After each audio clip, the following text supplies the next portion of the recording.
The gentleman from Oklahoma is recognized. Thank you, Mr. Speaker. Mr. Speaker, I yield myself such time as I may consume. The gentleman is recognized. Thank you. I rise today in support of the continuing appropriations, agriculture, legislative branch, military construction and veterans affairs, and Extension Act of 2026. History reminds us, Mr. Speaker, that shutdowns never change the outcome. The only cost is paid by the American people. Over the last 43 days, the facts did not shift, the votes required did not shift, the path forward did not change. The only thing that did move was the level of pain Democrats inflicted on the nation. For 6 long weeks, Americans have paid the price for a shutdown they neither caused nor deserved. The pain has been all too real for far too many Americans, including families struggling without paychecks, seniors on the brink of hunger and food assistance lapsed, airports in chaos, the communities bracing as programs that they rely on were stalled or stopped altogether. And with yesterday being Veterans Day, we especially reflect on the impact of this shutdown on those who served our nation, past and present. Our military families were left wondering if they would be paid. Thanks to President Trump, they were. Yet this is not how the greatest nation in the world should function. Today, that changes. The legislation before us reopens the government, restores critical services, and puts an end to the needless hardship Democrats have inflicted on the country. This bill supports our troops, it pays federal workers, it fully funds SNAP benefits until September 30th of next year, it compensates our air traffic controllers right before a busy holiday season. In fact, it takes a holistic approach in ensuring federal services and programs are operational. In the simplest terms, we're putting the government back to work for our people. The bill is fundamentally the same responsible approach House Republicans offered on September 19th, but with an important addition: 3 full-year appropriations bills for FY26. These bipartisan, bicameral, full-year appropriations bills cover the military, construction, and veterans affairs, legislative branch, and agriculture, rural development, and food and drug administration divisions. Once passed, we will have full-year funding in place for many of our most crucial programs. Military construction needs will be met for a full year, as will medical programs for our nation's veterans. The legislative branch will be properly resourced, including critical funding enhancements for the Capitol Police and for member security. And agriculture, food, and nutrition programs like WIC and SNAP will be fully funded to help vulnerable people in need. Importantly, this legislation delivers member-driven community project funding in both the military construction and agricultural division, which will direct resources back into the hands of the communities we represent. This was a top priority for the Appropriations Committee, and we achieved it while holding overall spending levels in check. It's responsible appropriations progress like this that causes me to reflect on an important message to our friends in the Democratic leadership.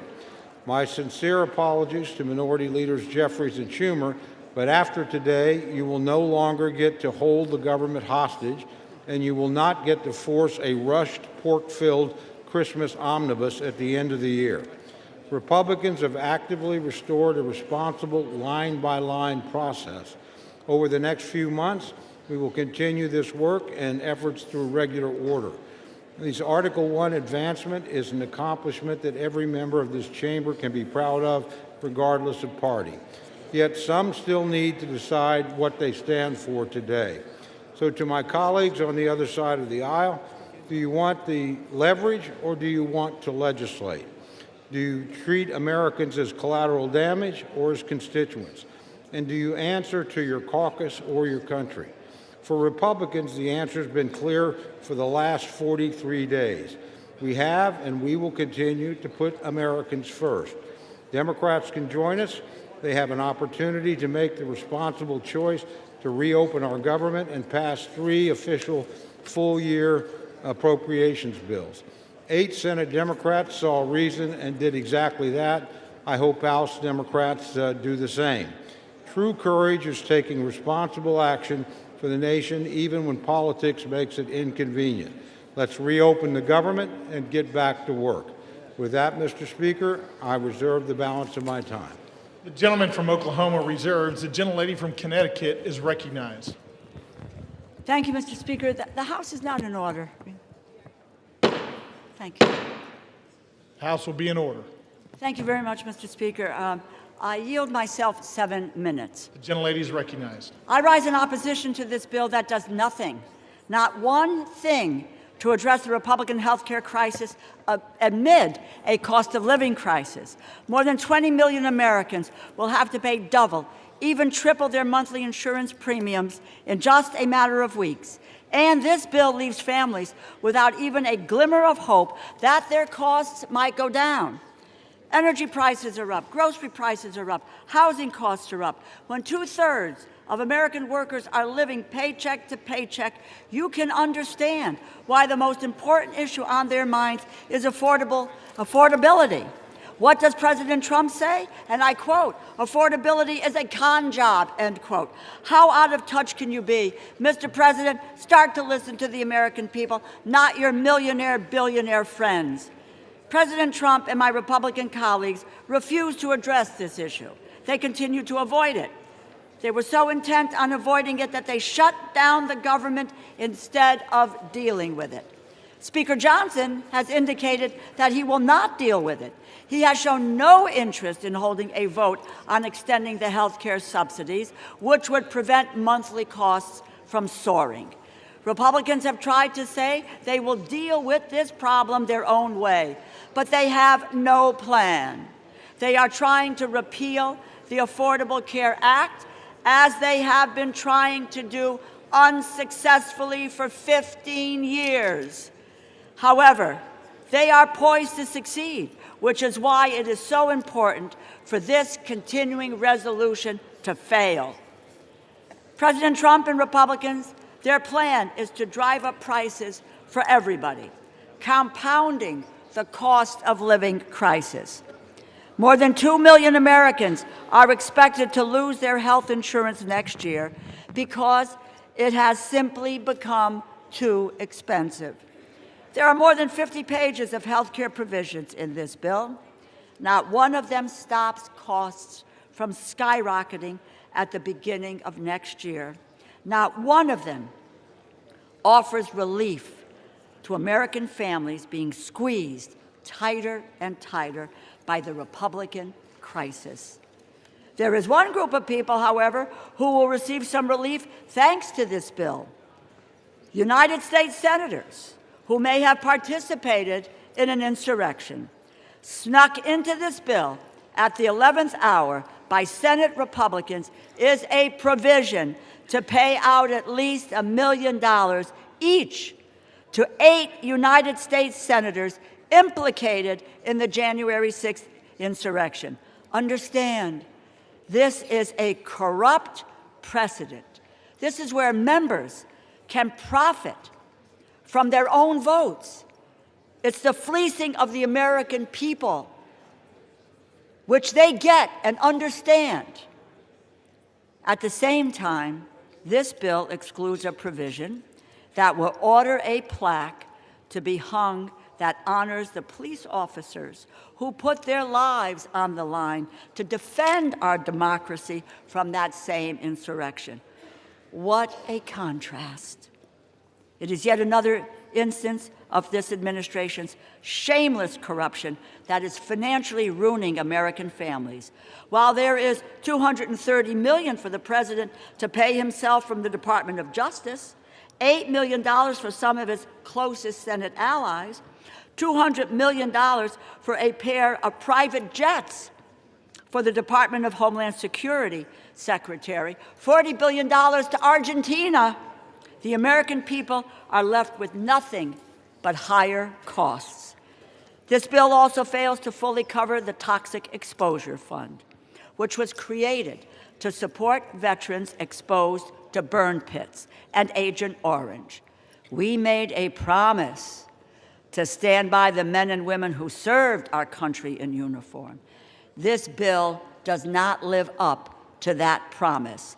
You know, Republicans need to stop taking photographs with veterans and then vote against their health care. Those who lead in the appropriations process here believe in the constitutional power of the purse. And over the past month, President Trump has been firing federal workers en masse. And when his administration has failed there, they have made life so miserable for federal workers that they had no choice but to leave. Federal workers should be, and I quote, traumatically affected. Those are the words of the Office of Management and Budget Director, Russ Vought, an unelected bureaucrat. The federal workforce has dwindled by 200,000 since January, jeopardizing the public services that so many people rely on. Spare us your false concern. And since January, this administration has been stealing from our communities, withholding as much as $410 billion in funding approved by Democrats and Republicans, House, Senate, signed into law, and they are illegally blocking authorized funds from being distributed. Even now, as we debate this bill, the Trump administration is arguing to the Supreme Court that they should be allowed to withhold food stamp funding that Congress lawfully approved. They were ordered by 3 separate courts to distribute food assistance and are still fighting to withhold it. It is not connected to opening this government. They have the money. They have it now for food stamps. They just refuse to use it. Imagine using food as a political weapon, unspeakable and immoral. It seems like their only plan is to strip children of food assistance while kicking their parents off their health insurance. They have demonstrated that that is who they are. These are their true colors. You cannot expect Democrats to go along with any bipartisan funding deal if that agreement can be undone with a party line vote. Congress must assert its authority over the power of the purse. I encourage my colleagues to vote no, and I reserve the balance of my time. The gentlelady reserves. The gentleman from Oklahoma is recognized. Thank you, Mr. Speaker. Mr. Speaker, I yield 1 minute to our distinguished majority leader, the gentleman from Louisiana, Mr. Scalise. The gentleman from Louisiana is recognized for 1 minute. Thank you, Mr. Speaker, and thank my friend, the Chairman of the Appropriations, Mr. Cole from Oklahoma, for not only yielding, but for bringing this important bill to the floor. Our appropriators worked tirelessly to negotiate a multi-bill package that is part of this bill to reopen the government. And we never should have been here, Mr. Speaker.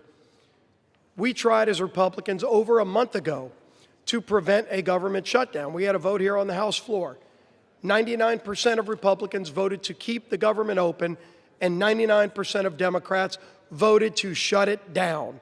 And then that bill went over to the Senate, and we watched for 42 days, where time and time again, Democrats, just to appease their most radical base, continued to vote in unison to shut the government down. And during that shutdown, we saw millions of families experience pain, Mr. Speaker, pain and suffering that Democrats themselves acknowledged that they imposed on the American people. But they said over and over again, we have quote after quote from Democrats during the shutdown, that they needed to impose the suffering to get leverage, Mr. Speaker, to use the American people as pawns to get leverage. For what? For what? They ultimately filed an alternative bill, a $1.5 trillion mad spending spree that included things like $200 billion of taxpayer funding for illegals to get taxpayer benefits, while they gutted the $50 billion rural health care fund that we put in place in the Working Families Tax Cut. So, Mr. Speaker, anybody who comes up here and says they care about health care, they were also advocating to gut the $50 billion rural health care fund to provide $200 billion in taxpayer-funded health care benefits for illegals. It's insanity. And if you really want to look at where this all began, as some on the other side, Democrats, want to talk about a health care crisis, the health care law of the land is what many refer to as Obamacare. But let's remember the original name that Democrats gave that bill when they created it.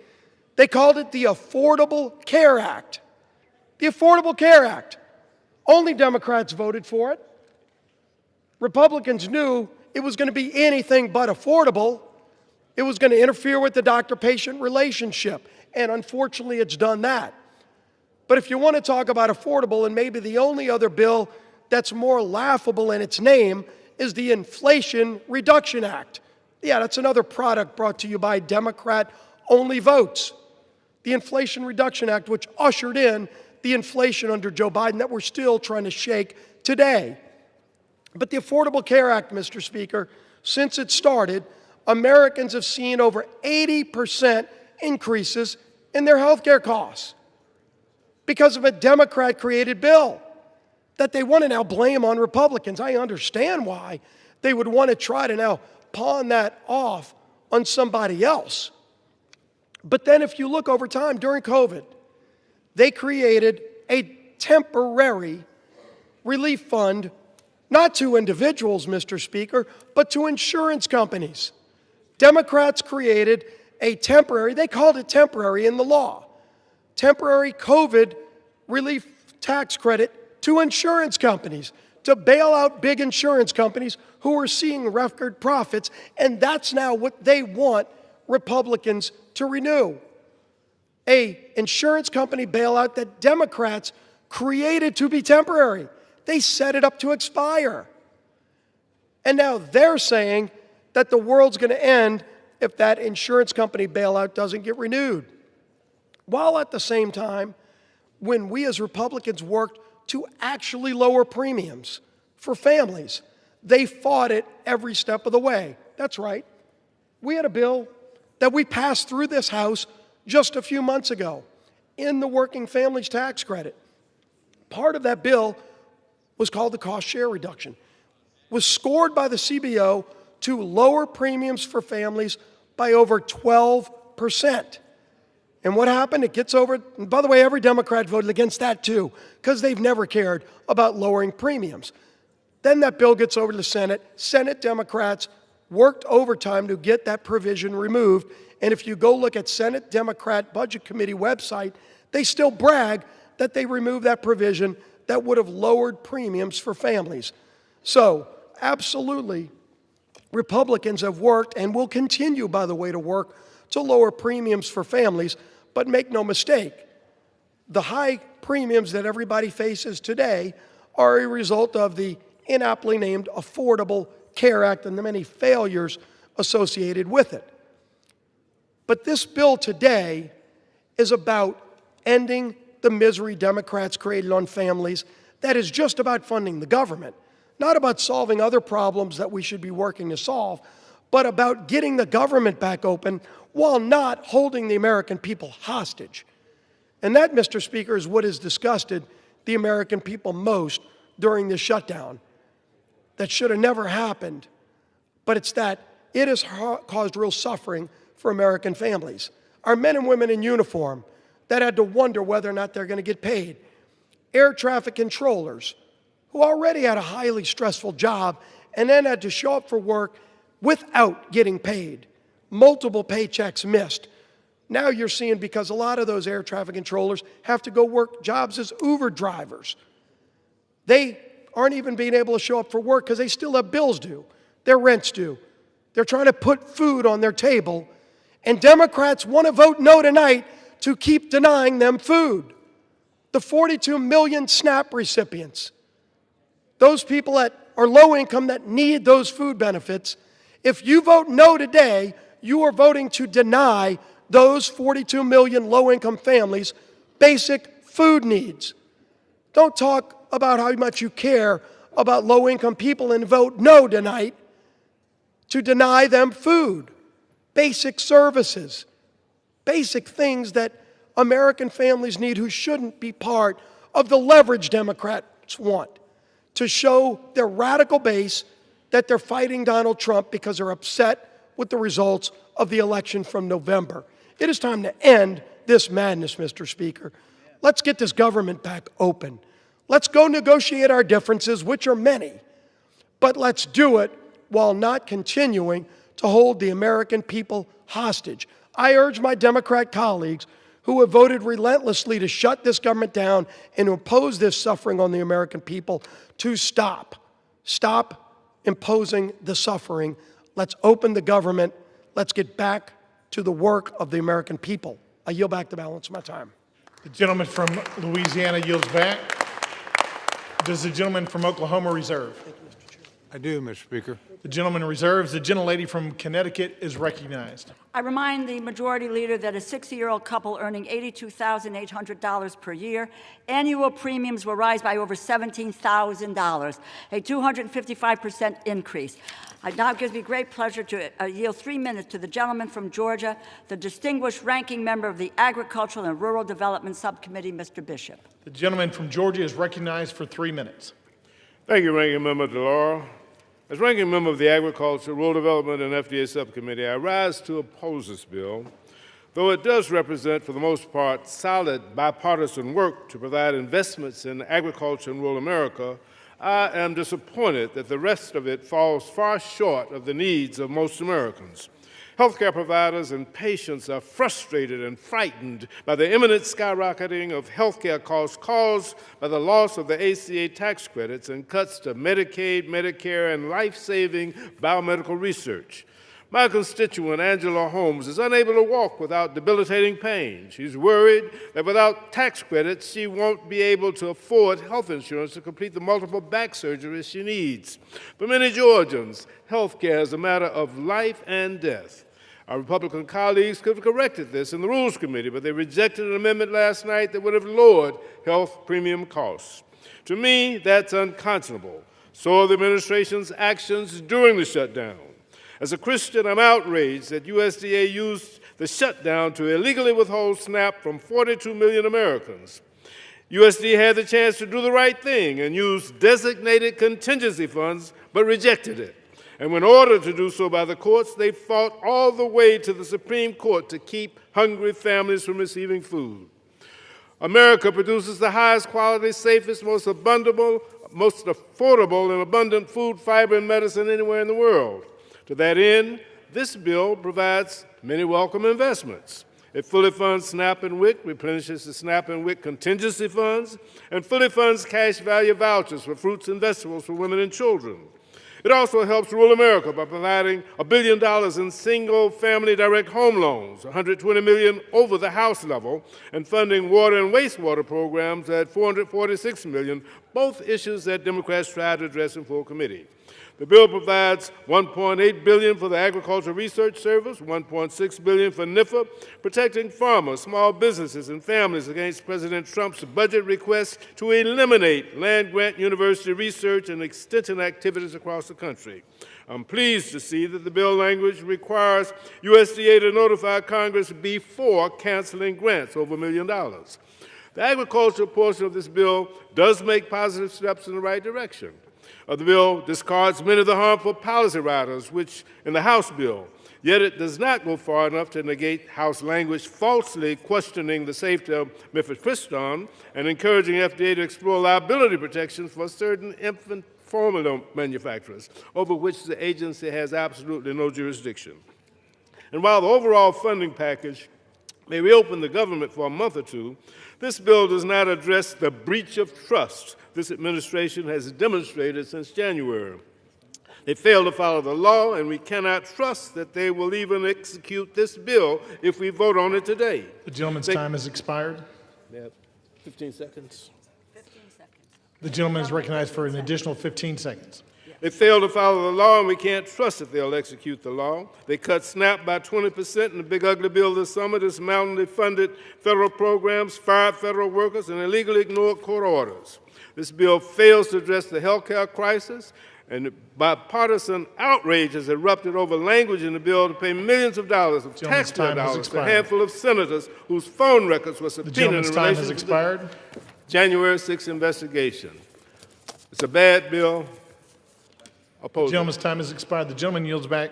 Does the gentlelady from Connecticut reserve? The gentlelady reserves. The gentleman from Oklahoma is recognized. Thank you, Mr. Speaker. Mr. Speaker, I recognize yield 2 minutes to my very good friend, distinguished gentleman from Texas and distinguished chairman of the Military Construction and Veterans Subcommittee, the Appropriations Committee, Mr. Carter.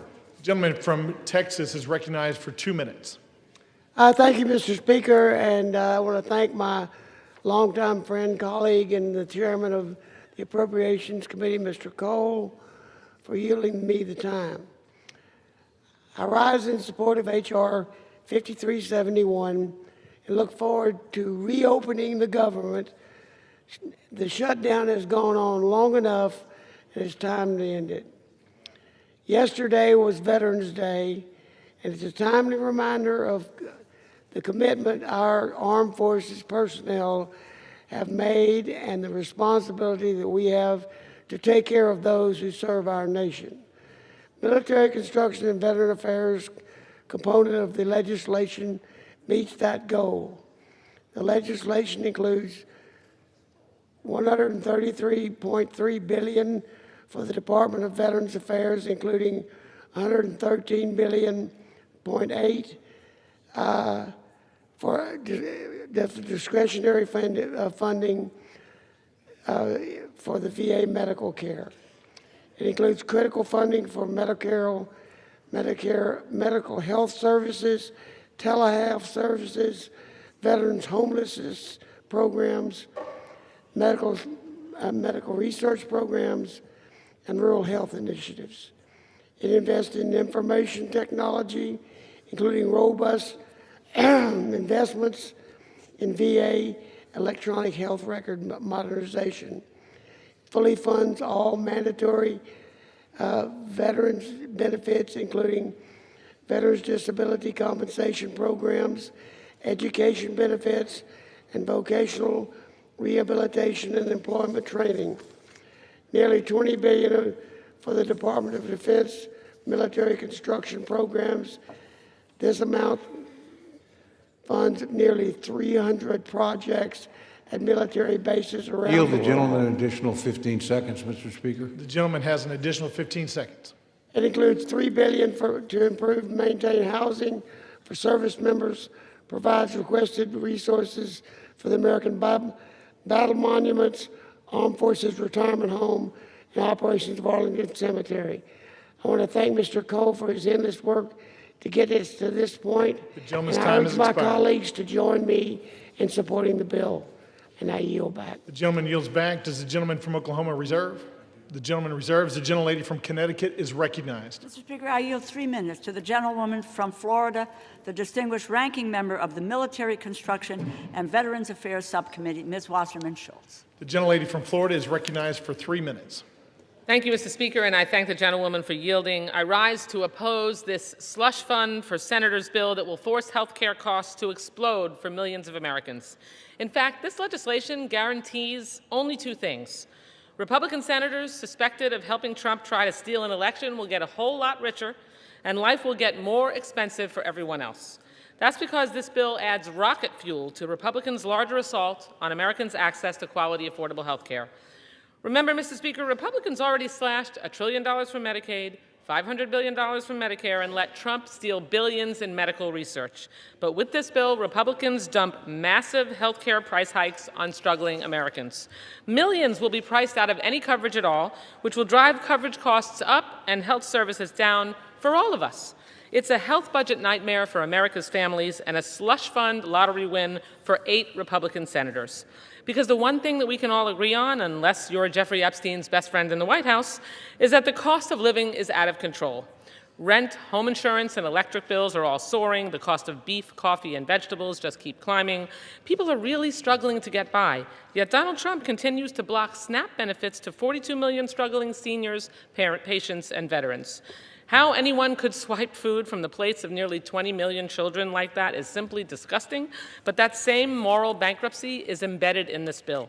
This bill unleashes huge health insurance hikes on 203,000 people in my district alone, and 82,000 people will lose coverage altogether due to the impact of the big ugly law and soaring ACA prices. Worse, this bill also reneges on our commitment to veterans. As the ranking member of the Military Construction and Veterans Affairs Appropriations Subcommittee, I take our promises to veterans personally and seriously.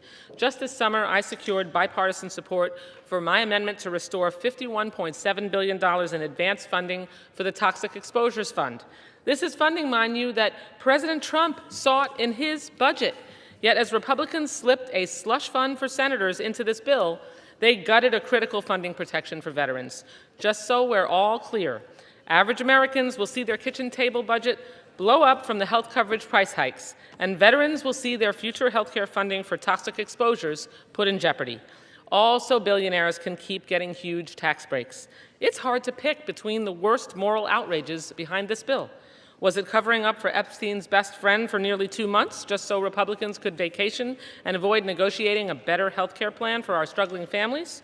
Or is it the slush fund that personally enriches Republican senators and will haunt everyone who votes for this bill? Well, House Democrats will oppose this partisan spending bill that guts America's health care, and we'll keep fighting to extend health care tax credits. Donald Trump and Republicans broke their promise to lower costs, and this bill certainly cements that betrayal. But Democrats will stand by our promise to lower costs, and we'll make sure every American knows Republicans are responsible for this devastating health care crisis. Gentlelady's time has yield expired. back. The gentlelady yields back. The gentlelady from Connecticut reserves. The gentleman from Oklahoma is recognized. Thank you very much, Mr. Speaker. Mr. Speaker, I yield 2 minutes to my very good friend, distinguished chairman of the Agriculture Subcommittee of the Committee on Appropriation, Dr. Harris of Maryland. The gentleman from Maryland is recognized for 2 minutes. Mr. Speaker, I rise today in support of Senate amendment to H.R. 5371, which will finally put an end to the Democrat-led government shutdown. Millions of Americans have suffered because they refuse to reopen the government, harming those who depend on SNAP benefits, federal workers, Border Patrol agents, and our troops who are uncertain about their next paycheck.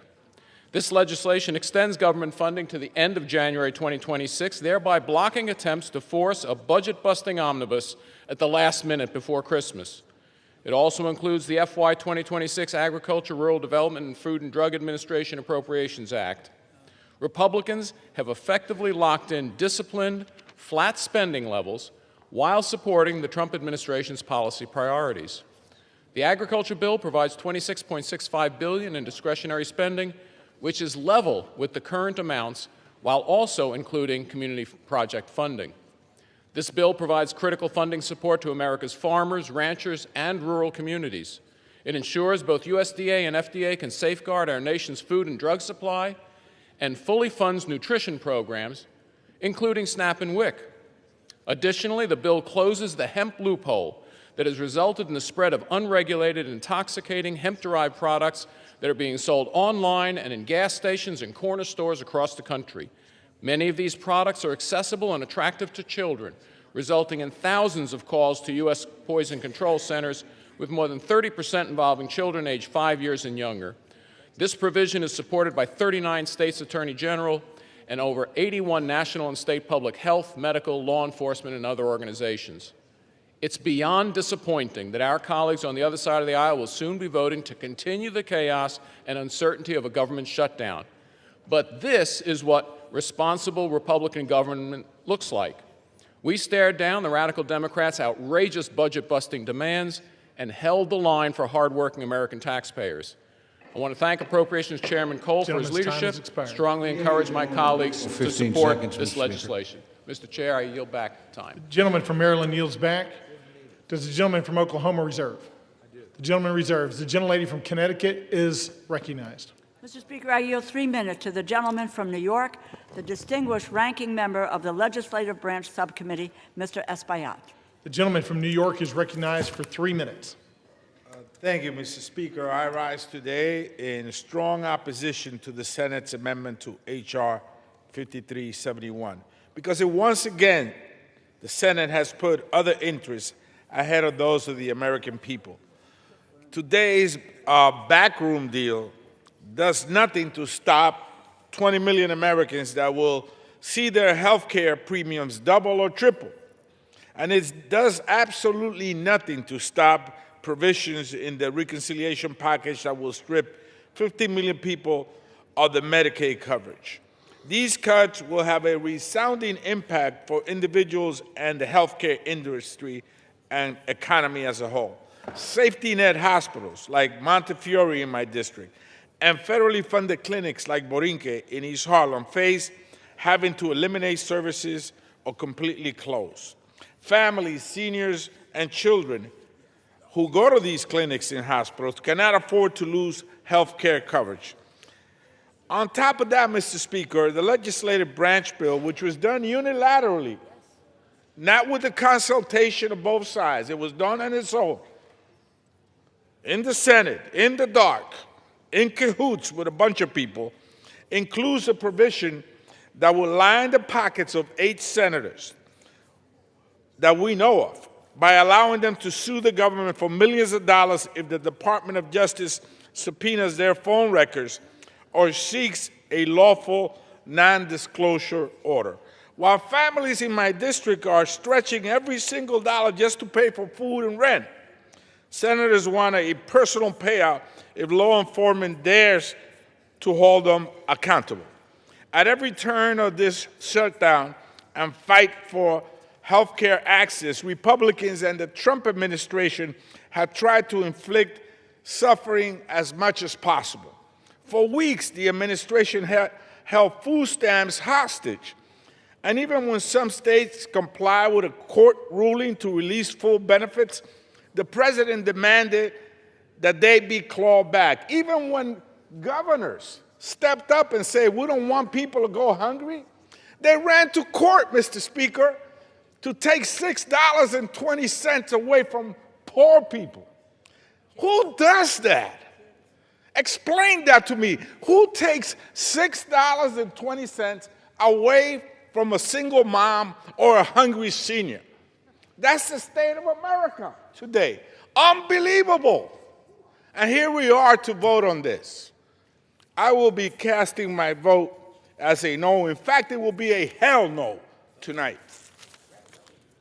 The gentleman from New York yields back. The gentlelady from Connecticut reserves. The gentleman from Oklahoma is recognized. Thank you, Mr. Speaker. Mr. Speaker, I yield 2 minutes to my very good friend, the distinguished gentlelady from Michigan and chairman of the House Republican Conference, Ms. McClain.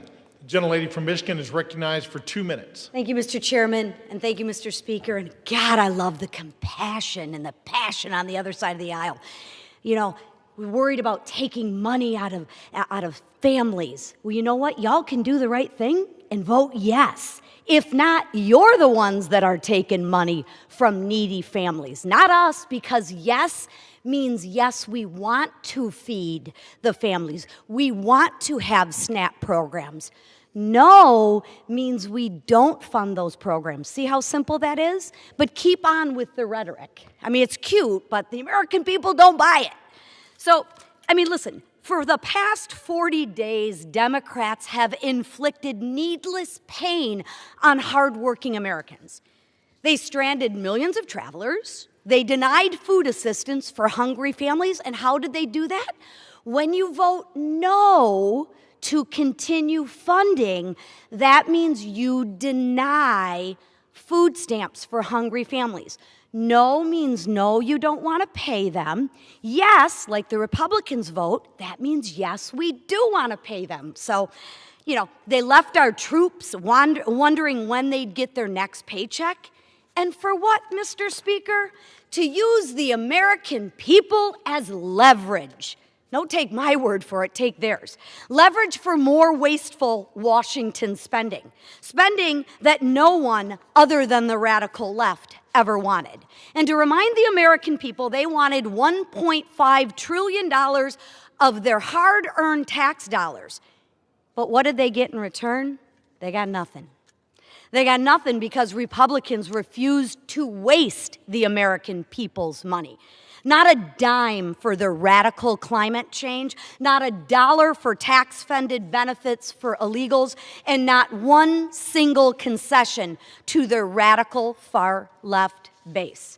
Millions of Americans whose lives were upended by the Democratic shutdown Gentlelady's time has will expired. remember this. Yield the gentlelady an additional 30 seconds. Thank you. Gentlelady is recognized for an additional 30 seconds. Thank you. The American people will remember who held them hostage for petty political reasons and who fought to put America first. So now that this shameful charade is over, House Republicans will continue our work on behalf of the American people. We will restore regular order to the appropriations process. We will continue to fulfill the mandate of the American people, and we will keep delivering results for American people, because that's what we're here to do for, not to play politics. So with that, Mr. Speaker, I yield. Thank you. The gentlelady from Michigan yields back. The gentleman from Oklahoma reserves. Before we move on, members are advised to direct their comments to the chair and not to engage in personalities. The gentlelady from Connecticut is recognized. Thank you, Mr. Speaker. I have the greatest honor, really, to yield time, 2 minutes time, to the gentlewoman from California, the distinguished Speaker Emerita, Ms. Pelosi, and I might add, probably the epitome of the best speaker that this nation has ever had, in addition to which millions of Americans have health care coverage through the Affordable Care Act because of Speaker Pelosi, and she's also Italian-American. Thank you. I yield.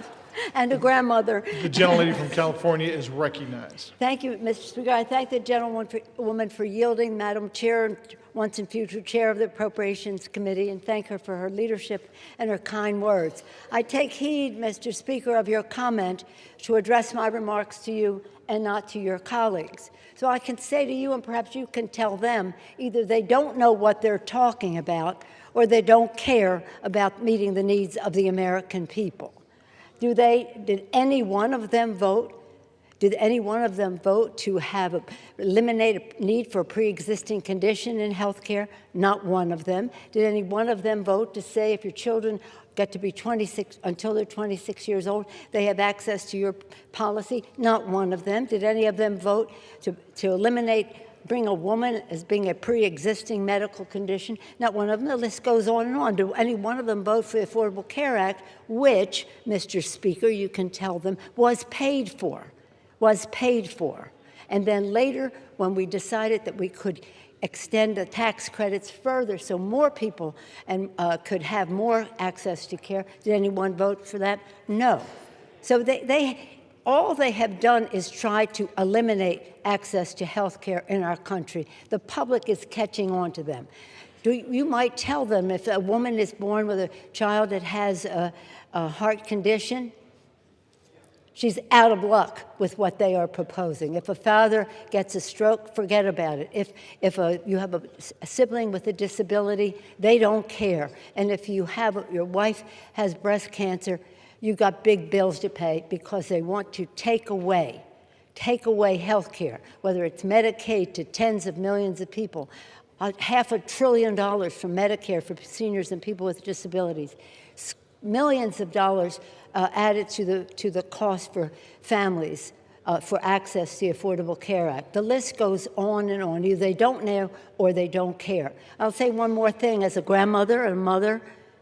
How about the President of the United States on Halloween night having a Halloween party? And saying to the Supreme Court, please don't make me feed the children or the poor people in our country. Going to the Supreme Court for that means cruelty is not even comes close to the word that is needed for that kind of behavior. The worst president for children America has ever seen. I yield back. The gentlelady from California yields back. The gentlelady from Connecticut reserves. The gentleman from Oklahoma is recognized. Thank you, Mr. Speaker. Mr. Speaker, I yield 2 minutes to my very good friend, distinguished gentleman from West Virginia and member of the Legislative Branch Subcommittee of the Committee of Appropriations, Mr. Moore. The gentleman from West Virginia is recognized for 2 minutes.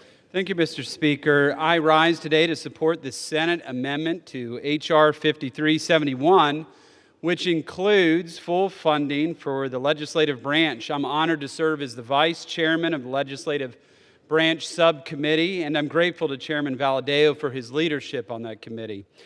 It has been a long road to bring this bill to the floor, a road that was made significantly longer by totally unnecessary Schumer shutdown that we've been living in. The bill before us not only reopens the entire government, but ensures that the House and its supporting agencies remain working for the American people. The bill invests in safety and security. It increases funding for the Capitol Police, provides support for security programs through the House Sergeant at Arms, and is tough on foreign adversaries, including language I wrote, preventing the purchase of technology tied to the Chinese Communist Party. I want to thank Chairman Cole for his leadership and Ranking Member Espaillat and our subcommittee members and their staff and our staff and their work. And I urge my colleagues to vote yes. I yield back. The gentleman from West Virginia yields back. The gentleman from Oklahoma reserves. The gentlelady from Connecticut is recognized. Mr. Speaker, I yield 1 minute to the gentlewoman from Ohio, the distinguished ranking member of the Energy and Water Subcommittee, Ms. Capter. The gentlelady from Ohio is recognized for 1 minute. I thank the ranking member for yielding, Congresswoman DeLauro. Congress today should vote for affordable health insurance for Americans and reduce its rising costs. Instead, in the dead of night, 8 Senate Republicans slipped into this bill a payola for themselves, literally raking millions of dollars to themselves. This payola, it's called corruption.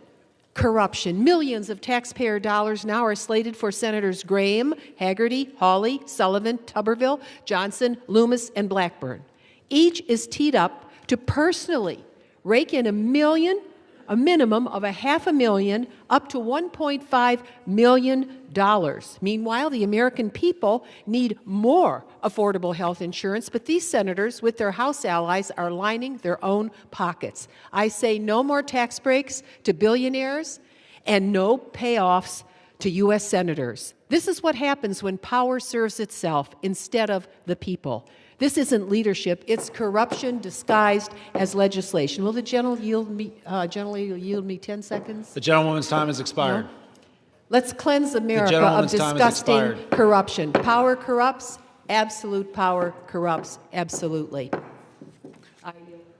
The gentleman from Connecticut reserves. The gentleman from Oklahoma is recognized. Thank you very much, Mr. Speaker. Mr. Speaker, I yield 2 minutes to my very good friend, distinguished member from Washington and distinguished member of the Appropriations Committee, Mr. Newhouse. The gentleman is recognized. Thank you, Mr. Cole, for yielding the time. Mr. Speaker, over 40 days after the Senate Democrats shut down the federal government, we are finally reopening.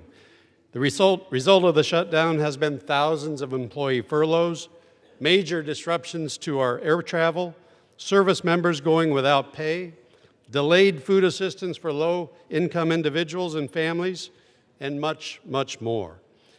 Mr. Speaker, as a member of the House Appropriations Committee, the responsibility of funding the federal government is one that I take very seriously, especially in light of our nation's debt surpassing $38 trillion. The performative tactics that we have watched over the last 7 weeks have truly been a disservice to Americans. And my friends across the aisle should never have put leverage or politics over those people that they represent.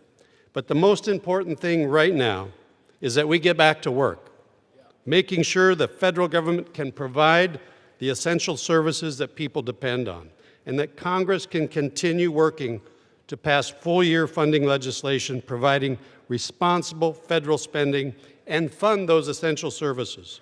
Mr. Speaker, we are making significant progress with the inclusion of these 3 appropriation bills, but our work is far from over.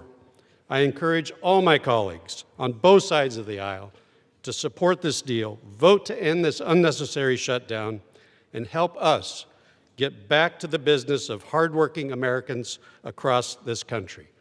Thank you, and I yield back. Gentleman yields. The gentleman from Oklahoma reserves. The gentlewoman from Connecticut is recognized. Speaker, I yield 1 minute to the gentlewoman from Minnesota, the distinguished ranking member of the Defense Subcommittee, Ms. McCollum. The gentlewoman is recognized. Mr. Speaker, Donald Trump and Republicans control the entire government. For 42 days, Republicans shut it down. Why? Because they refuse to extend tax credits to help millions of Americans afford their health care. And if that wasn't bad enough, President Trump even withheld food assistance during the shutdown. Hunger should never be used as a weapon. The CR continues the Republican health care crisis. The Speaker's already said he won't hold a vote to extend the Affordable Care Act tax credits to reduce health care costs for Americans. So now my constituents are going to have to choose between heating their homes, feeding their families, or taking their children to the doctor. It's a terrible deal for the American people. Americans deserve an open and transparent government that works for them. They deserve access to affordable health care, nutritious food for their families. And that's what Democrats are fighting for. I wish the President and the Republicans would join us in this fight and share our priorities. I yield back.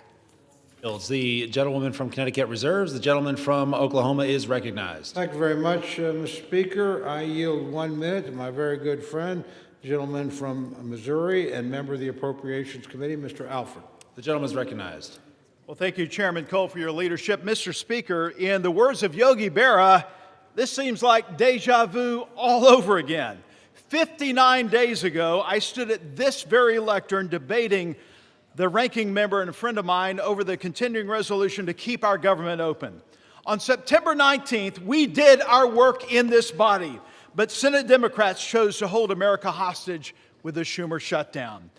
Democrats in Congress, including the minority whip, shamefully admitted they were using the misery they inflicted on the American people as leverage to achieve their leftist wish lists of demands, slowly twisting the heads of the American people in a vice.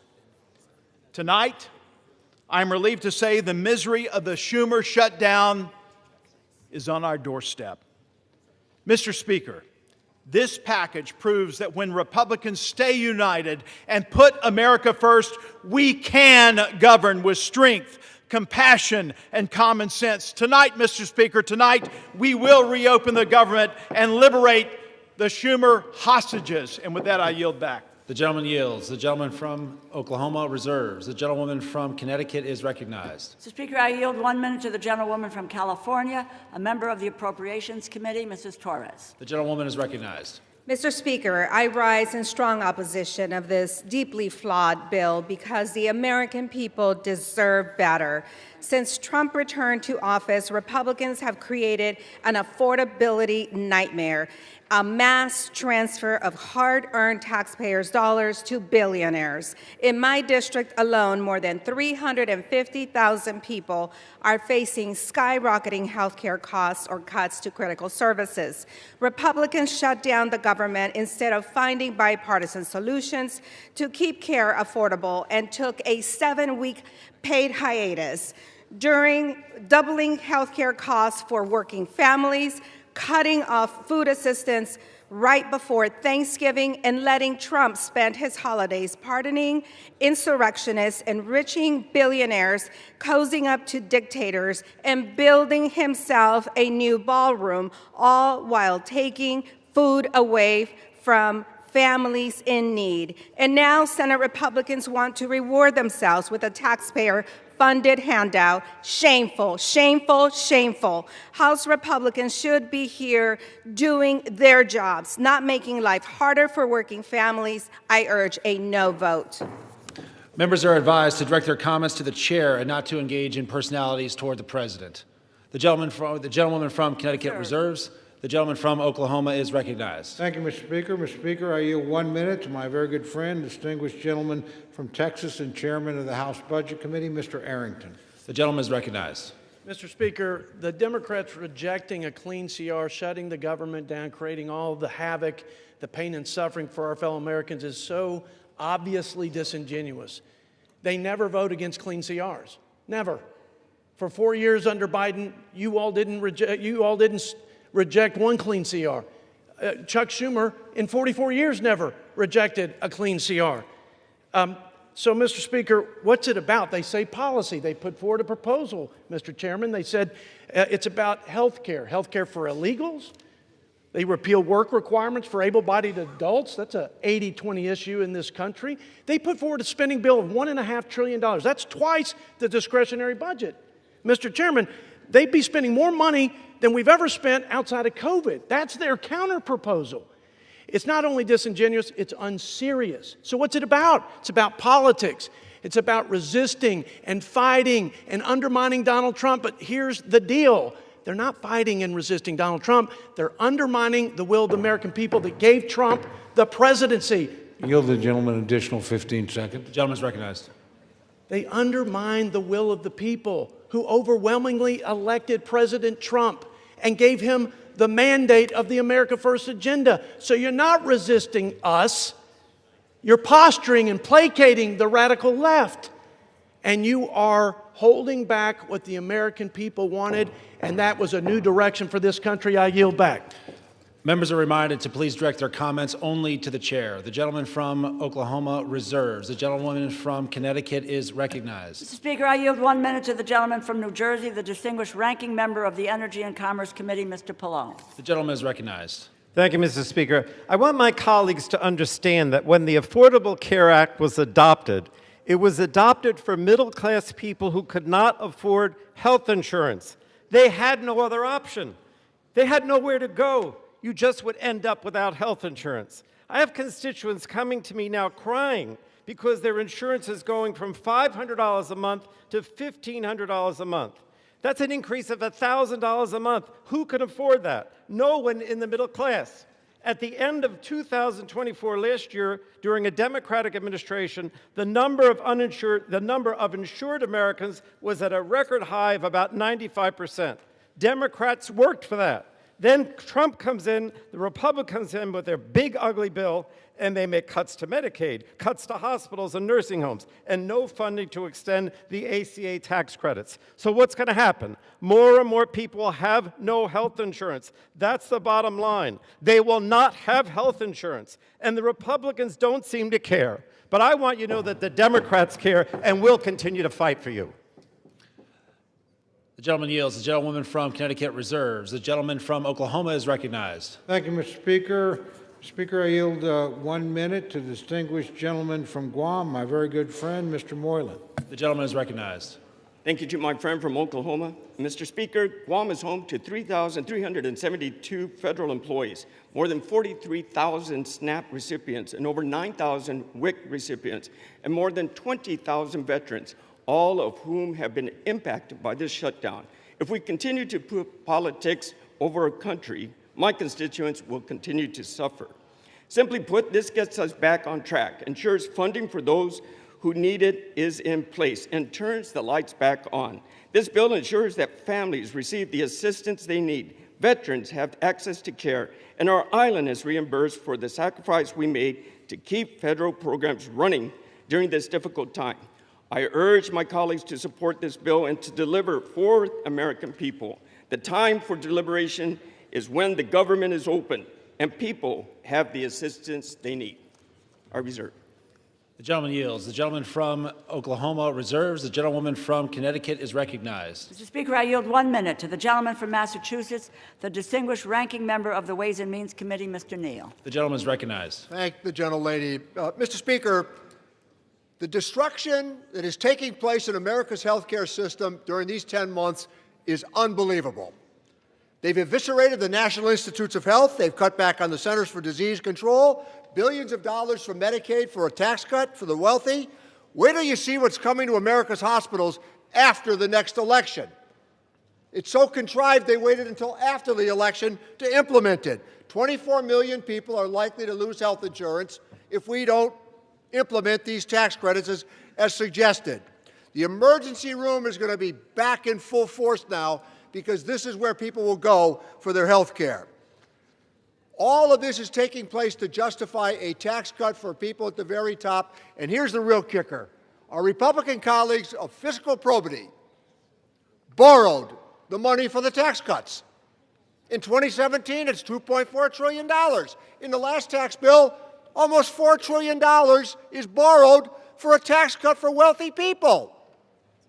Whatever happened to the fiscal soundness that the Republican Party used to lecture everybody on? And I yield back the balance of my time. The gentleman yields. The gentlewoman from Connecticut reserves. The gentleman from Oklahoma is recognized. Thank you very much, Mr. Speaker. Mr. Speaker, I yield 1 minute to my very good friend, the distinguished gentleman from Pennsylvania, Mr. Muser. The gentleman is recognized. I thank Chairman Cole for his leadership. Mr. Speaker, if this were a library, we would have the fiction side over there and the nonfiction side over here. The only thing that's not fiction, however, is their consistent criticism of the healthcare system known as Obamacare that they created. That's what this fight seems to be about. And that's the one end of things that is truthful. Today, Mr. Speaker, after 6 weeks of no pain, or excuse me, lots of pain and no gain, they're going to vote again to keep the government closed. They're going to vote again. They're whipping their votes so they would not be paying federal workers. They won't be funding essential programs like SNAP and undo the chaos at our airports. Okay, I spent the last 43 days in my district talking with these groups, talking with SNAP, talking with Head Start, seeing their pain, realizing it, understanding it. Some of my colleagues did the same, but shockingly, they're still going to vote to keep the government closed and keep this funding from being delivered. It's time to fix the damage the Democrats have caused. With this vote tonight, Republicans will restore SNAP payments. We'll get TSA and air traffic control. Yield the gentleman an additional federal 15 workers. seconds. And you know what, thank you, Chairman. And you know what, Mr. Speaker? Yesterday was Veterans Day. Veterans didn't fight for the red. They didn't fight for the blue. They fought for the red, white, and blue.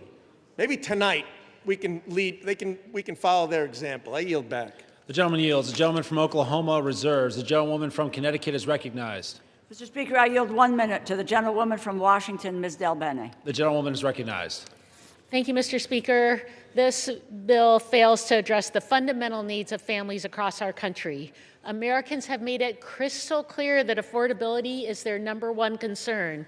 President Trump and Republicans promised to lower costs on day one, and that's been one big broken promise.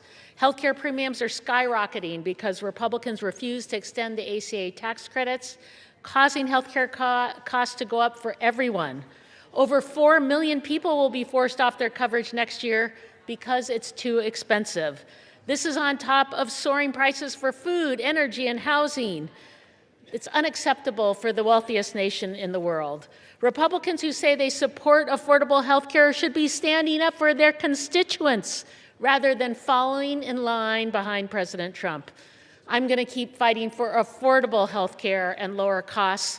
The American people deserve better. I yield back. The gentlewoman yields. The gentlewoman from Connecticut reserves. The gentleman from Oklahoma is recognized. Thank you very much, Mr. Speaker. Mr. Speaker, I yield 90 seconds to my very good friend, the distinguished gentleman from Texas, Mr. Gooden.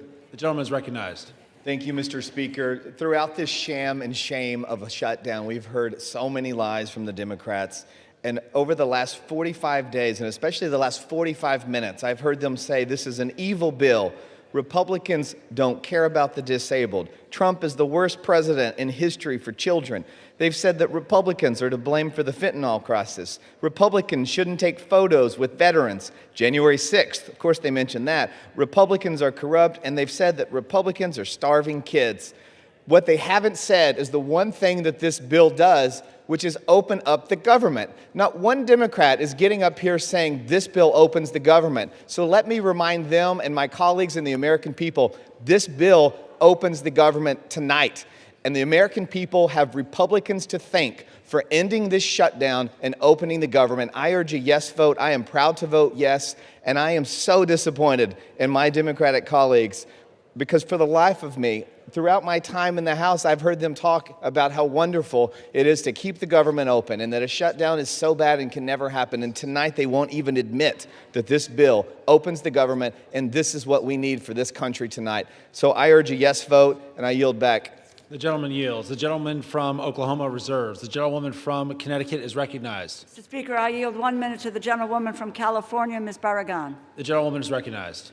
Thank you, Mr. Speaker. I oppose the Republican spending bill that makes health care more expensive for hardworking Americans. While Republicans were on their 7-week-plus vacation, all our constituents were receiving notices of premium increases. A constituent of mine, a lifelong educator, has been told that her premiums will jump from $383 to nearly $1,000. Meanwhile, Trump and Republicans can find money for a fancy ballroom. They can give tax breaks to billionaires. And they even included millions of dollars in cash payouts in this bill for 8 Republican senators. If anyone else in government gave themselves millions in taxpayer money, they would go to prison. But for Americans trying to afford health care, not $1 in tax credits. House Democrats are united against this corrupt bill and will keep fighting to protect America's health care. I urge my colleagues to reject this bill. I yield back. The gentlewoman yields. The gentlewoman from Connecticut reserves. The gentleman from Oklahoma is recognized. Thank you very much, Mr. Speaker. I yield myself such time as I may consume. Mr. Speaker, it's been an interesting debate. Frankly, as a couple of my colleagues have suggested, a lot of the rhetoric on the other side hasn't had much to do with the legislation in front of us. My friends chose all on their own to shut the government down 43 days ago. During that time, soldiers have had to worry about getting paid. The only reason they were paid is the President of the United States managed to pull a rabbit out of the hat twice, or we've had military families completely unpaid. We have our air traffic controllers. Most of us flew here today or yesterday or in recent days. They're keeping the skies as safe as they can, but they haven't gotten paid. We're in this Capitol building. We're under the protection of the Capitol Police. They do a splendid job. They keep doing their job. They haven't been paid. We have people that are in desperate need of some of the services that this government has promised to give them. SNAP and WIC, that's at risk unless we pass this legislation tonight. So we can have all these debates about all these other issues. As a matter of fact, my friend the Speaker, his counterpart in the United States Senate, the Majority Leader, and the President have said, when you open the government, we'll be happy to talk to you about some of these issues. But you're not going to shut down the government, punish the American people, put people's lives at risk, and think we're going to sit down and negotiate with you under those circumstances. That is not going to happen. We told you 43 days ago, from bitter experience, government shutdowns don't work. They never achieve the objective that you announced. And guess what? You haven't achieved that objective yet, and you're not going to. We did the same thing twice, so I'm not saying that we've got clean hands over here. You guys did it on DACA, didn't work here, not going to work here. Only people that have suffered have been the American people, the people that we're all here to serve. So let's keep the focus on getting the government back open. I would also add, and I appreciate this very much, there have been robust discussions back and forth, and we have 3 appropriations bills attached to this. They're appropriations bills that do important things. The Ag bill will make sure that people that rely on WIC and SNAP don't have to worry about another government shutdown between now and September 30th of next year. The Ledge Branch bill will make sure that the Capitol Police and everybody else at staff that allow this chamber to function don't have to worry about not getting paid until September 30th of next year. And obviously, military construction and, more importantly, veterans rely on benefits commitments we have made. Passage of this bill makes sure that those commitments will be fulfilled between now and September 30th next year. And we buy the time to sit down and rationally and responsibly negotiate other appropriations bills that we can bring, I hope, in a bipartisan basis to this floor to keep the government open. So I would just ask my friends to reflect on that.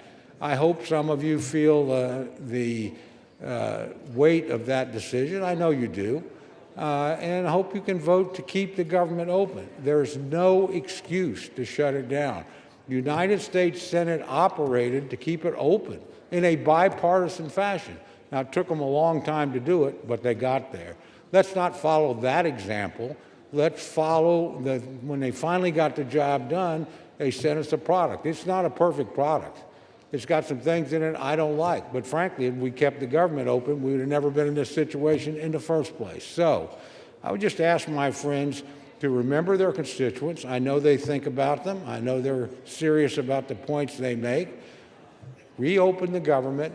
Raise your issues. Let's see if we can come to a negotiated settlement. But let's not punish the American people.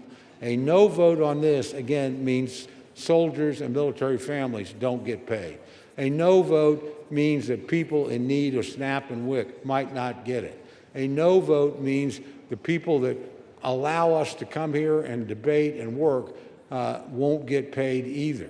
I can go down the list of horrors. It's pretty simple. This is a vote about 2 things. opening the government of the United States, which you willfully tried to shut down. Fortunately, did not succeed in that in this chamber, but some of your colleagues, using arcane Senate rules, did manage to do it, but finally came to their senses. You ought to pay attention to those people. They said, enough is enough. Let's reopen the government. I would urge my colleagues to do that today, and I hope it's done in a bipartisan way. With that, I reserve the balance of my time, Mr. Speaker. The gentleman reserves, and members are reminded to direct their remarks only to the chair.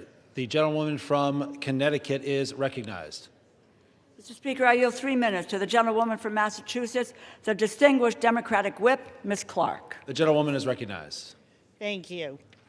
Donald Trump said the cost of living crisis is fake news, a con job by the Democrats. Mr. Speaker, 60% of Americans can't afford a basic quality of life. 45% have had to skip a doctor's appointment or a prescription because they can't afford it. 41% are living with medical debt. The American people are simply not making it. Not only is that crisis real, it is a crisis that Republicans promised to solve. Voters believe them. And now, after a 54-day hiatus, what are Republicans doing? They're voting to raise the cost of living. They're voting to make it even harder to get by. Not by some marginal amount. They are doubling, tripling, and quadrupling monthly premiums. And what's the defense? They are looking people in the eye and flat out gaslighting them. Costs aren't up, costs are down. Trump says, I don't want to hear about the affordability. Well, get used to hearing about it. You're going to hear about it a lot because people are feeling it every single day. People can't make rent. They can't afford their prescriptions. They can't afford to take their kid to a doctor. They can't find childcare, and when they find it, they can't afford that either. Grocery and utility bills are spiking. This is the crisis of our time, and it's about to get exponentially worse because the GOP's craven allegiance to billionaires over working people. The cost of living crisis is not fake news. It's not a perception issue. It is daily life for the people that we all represent. So let's do something about it. Let's reject this budget. Let's stop the health care cuts. Let's stop the premium hikes. Let's stop the hospital closures. And let's stop the billionaire giveaways. I yield back. The gentlewoman yields. The gentlewoman from Connecticut reserves. The gentleman from Oklahoma is recognized. Thank you, Mr. Speaker. I reserve. The gentleman reserves. The gentlewoman from Connecticut is recognized.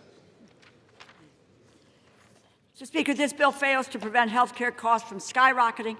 It fails to address the crisis of affordability.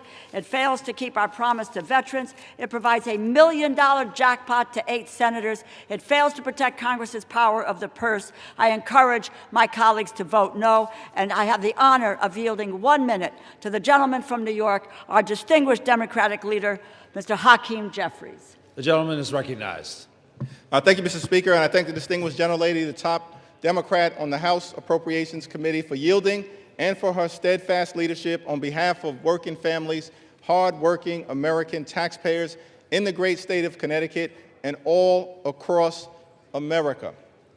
Mr. Speaker, I rise today in strong opposition to this woefully inadequate spending bill that fails to decisively address the Republican health care crisis and fails to extend the Affordable Care Act tax credits for tens of millions of Americans.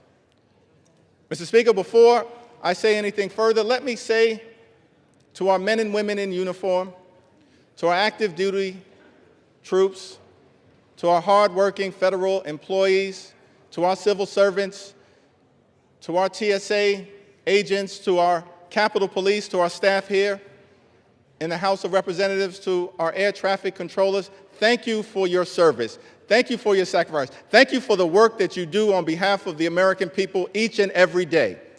And it's our promise to all of you, that we will continue to work hard to make sure that you are treated with the dignity and respect that you deserve. In a year in which the Trump administration has gone after hardworking federal employees relentlessly, including firing more than 200,000 federal employees prior to the start of the Trump Republican shutdown. Republicans control the House, the Senate, and the presidency. Donald Trump and Republicans made the decision to shut the government down, the longest shutdown in American history. Would rather do that than provide health care that's affordable to working class Americans, middle class Americans, and hardworking American taxpayers. All across the country, I'm certain that there are people in America asking the question, where do we go from here? House Democrats have a simple answer. We will continue to fight to lower the high cost of living. House Democrats will continue to fight to address the health care crisis that Republicans have created. And House Democrats will continue to fight to extend the Affordable Care Act tax credits for tens of millions of Americans. This fight is not over. We're just getting started. We'll fight today. We'll fight tomorrow. We'll fight this week. We'll fight next week. We'll fight this month. We'll fight next month. We'll fight until we win this battle for the American people. That's our commitment as House Democrats. And there's only two ways that this fight will end. Only two ways, Mr. Speaker, that this fight will end. Either Republicans finally decide to extend the Affordable Care Act tax credits this year, or the American people will throw Republicans out of their jobs next year and end the speakership of Donald J. Trump once and for all. That's how this fight ends. Mr. Speaker, during this painful Trump Republican shutdown, what we've seen is two different philosophies in terms of how to govern for the American people. The Democratic Party philosophy is clear. We are ready, willing, and able to find bipartisan common ground anytime, any place, to enact spending agreements that actually make life better for the American people. But in order to do that, we need to have partners on the other side of the aisle who are actually willing to find a bipartisan path forward. But what we've seen from Republicans from the very beginning of this presidency is a my way or the highway approach. That's been the Republican philosophy. Jam your extremism down the throats of the American people. That's what we've seen from day one of this presidency. That's the reason why the government has been shut down by Republicans and Donald Trump for the longest period of time in American history. What have we seen from Donald Trump and Republicans during this shutdown? A consistent unwillingness to actually find common ground in order to make life better for the American people. Donald Trump, during this shutdown, found the time to play golf week after week after week. Donald Trump found the time to pardon serial fraudsters like George Santos and Rudolph Giuliani. Donald Trump found the time to meet with the Chinese Communist Party. Donald Trump found the time to destroy the East Wing of the White House. Donald Trump found the time to extort $230 million from the Department of Justice so he could line his pockets. Donald Trump found the time to bail out Argentina with $40 billion. Donald Trump found the time to rip away SNAP benefits from 42 million Americans. Mr. Speaker, these extremists are not like us. They're not like us. They have zero interest in fighting hard to make life better for the American people. Their philosophy, my way or the highway, our response, get lost. We're going to continue to fight hard on behalf of the American people.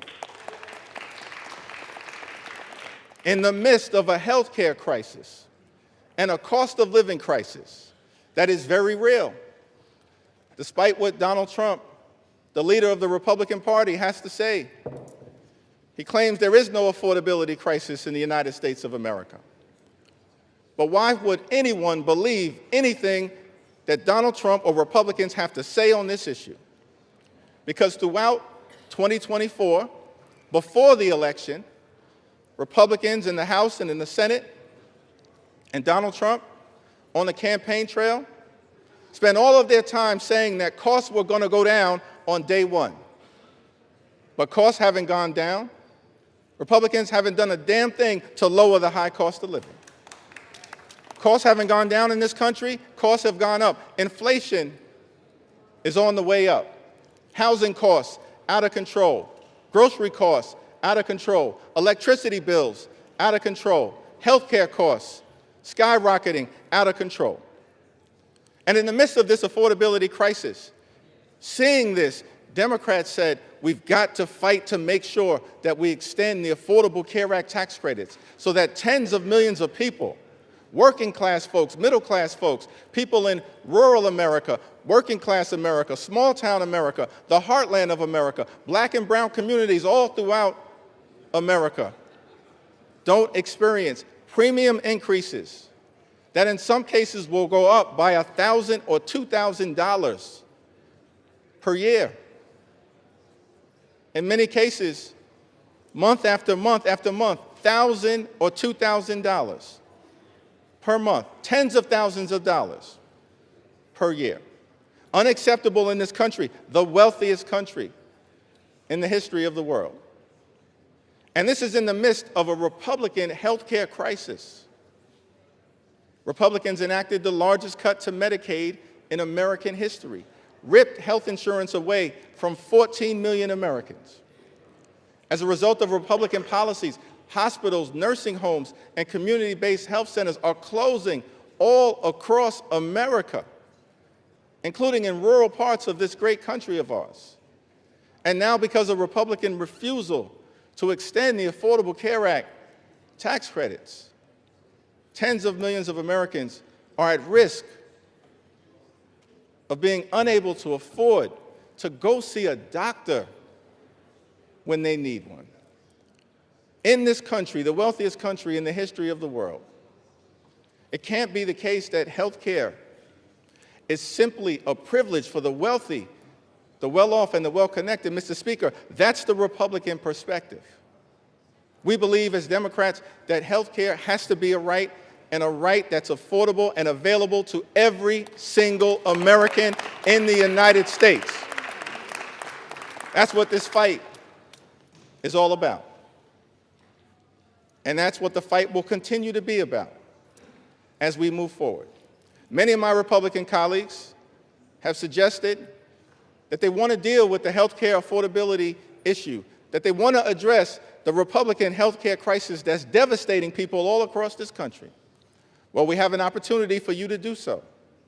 There's a discharge petition connected to legislation that House Democrats have introduced to extend the Affordable Care Act tax credits for 3 years, because we believe that working class Americans, middle class Americans, and everyday Americans deserve the same level of certainty that Republicans always provide to the wealthy, the well-off, and their well-connected donors. Working class Americans deserve that level of certainty. So join us in extending the Affordable Care Act tax credits. It's not too late. We're in the midst of open enrollment, but the tax credits expire on December 31st.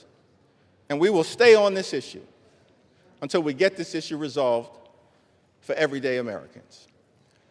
Mr. Speaker, as I close, I've had the opportunity, as many of us do, to serve in the United States Congress with legendary figures, too numerous to mention. Legendary members, of course, Speaker Emerita Nancy Pelosi, Steny Hoyer, the great Jim Clyburn, Maxine Waters, Elijah Cummings, Charlie Rangel, our own Marcy Kaptur, the longest-serving woman in the history of the United States House of Representatives. We've all had the opportunity to serve with legendary members, John Dingell, too numerous to mention. But one can't call that role without calling the name of the great John Lewis.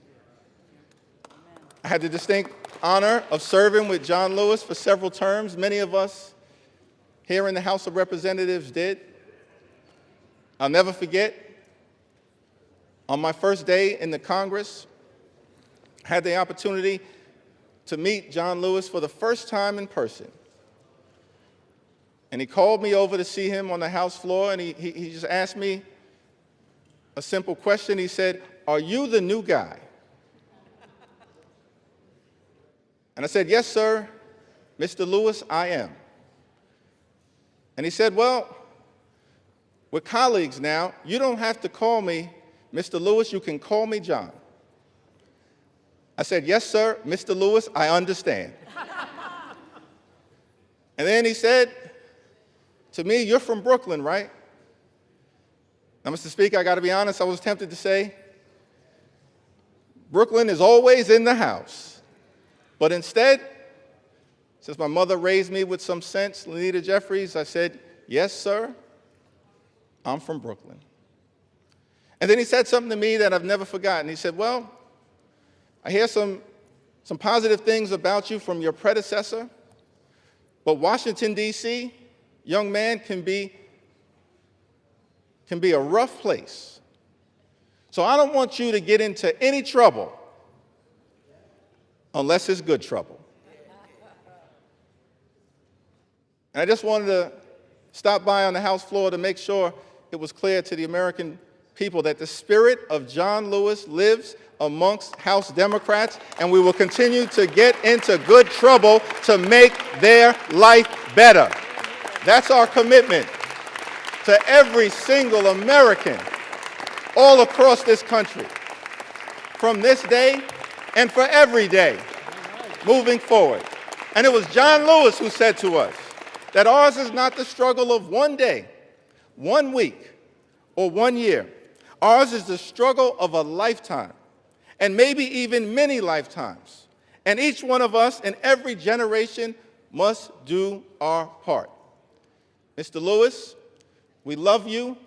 We were blessed by our opportunity to serve with you, and House Democrats are here to do our part. We're in this fight until we win this fight for the American people. I yield back.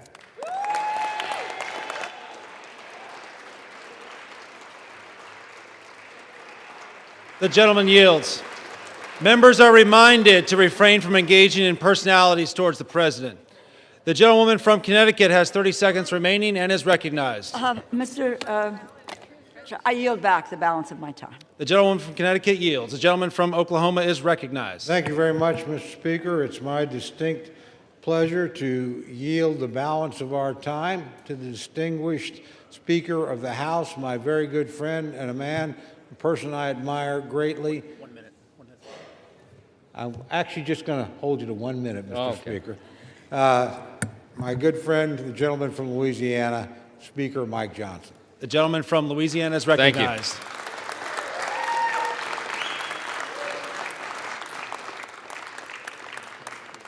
I want to thank my friend Chairman Cole. Has done an extraordinary job in this process. And Mr. Speaker, we all know why we're here. House Democrats voted to shut the government down. It was 54 days ago when we had that vote, September 19th. And since that time, Senate Democrats have voted 14 times to close the government. Republicans voted a collective 15 times to open the government for the people, and the Democrats voted that many times to close it. And then they admitted, many of them, and we could name them here, but I'm not going to take the time, they admitted that they were using the American people as leverage in this political game. They knew that it would cause pain, and they did it anyway. The whole exercise was pointless. It was wrong, and it was cruel. In mere moments, I want you to watch the board. They're going to do it again. I'm going to guess for you that most of our Democrat colleagues are going to vote again to close the government, again to take food out of the mouths of families that need it, again to deny pay to federal employees, again to stall flights and cancel airlines and do all the rest that they've done. But we are not going to let them succeed in that gambit. And that's right. While the Democrats keep voting to shut the government down, Republicans are going to vote to open it back up. And with that, we're going to get the American government running again and working for the people as they deserve. I'm going to close with this. You know, as Speaker, you have the ability to talk as long as you want, but I'm not going to do that tonight. We're not going to waste any more time of the people.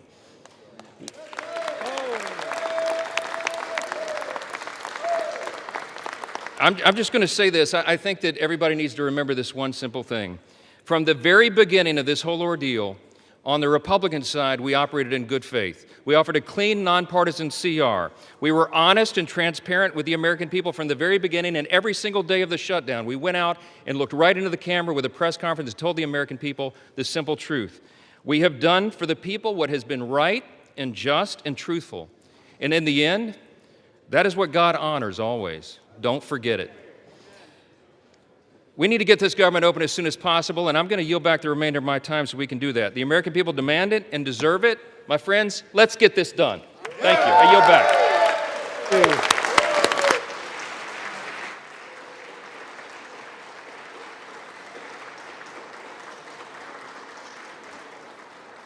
Proud of you.